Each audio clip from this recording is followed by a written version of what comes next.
A reading from the Imitation of Christ. I have taught my prophets. My son, hear my words, words most sweet, excelling all the learning of philosophers and the wise men of this world.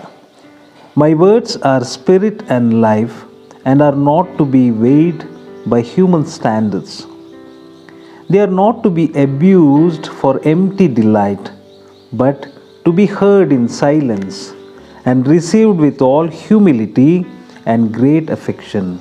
And I said, Blessed is the man whom you chasten, O Lord, and whom you teach about your law, to give him respite from days of troubles, so that he may not be desolate upon the earth. I, says the Lord, have taught the prophets from the beginning, and even till now I cease not to speak to all. But many are deaf and hardened to my voice. Many listen more willingly to the world than to God, and are readier to follow the desires of their flesh than God's good pleasure. The world promises things temporal and of small value, and is served with great eagerness. I promise things most excellent and everlasting, and yet men's hearts remain sluggish. Who is there that serves and obeys me in all things with that great care with which the world and its lords are served? But the shame of it, for an unchangeable good, for an inestimable reward, for the highest honor and never-ending glory, they are both to undergo even a little fatigue.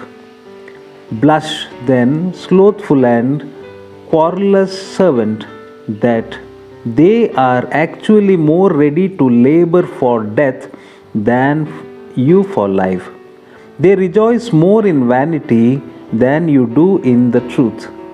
Sometimes, indeed, they are disappointed of their hopes, but my promise deceives no man, nor sends away empty him that trusts in me.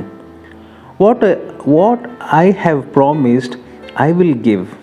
What I have said, I will make good, if only a man continue to end faithful in my love. I am the rewarder of all the good, and the mighty power of all the devout. Write my words in your heart, and think diligently on them, for they will be very necessary in the time of temptation. What you understand not when you read, you shall know in the day of visitation. I am accustomed to visit my elect in two ways, namely with temptation and with consolation. And daily I read two lessons to them: one, to rebuke their vices; the other, to exhort them to increase of virtue. He that has my words and slights them has one who shall judge him at the last day.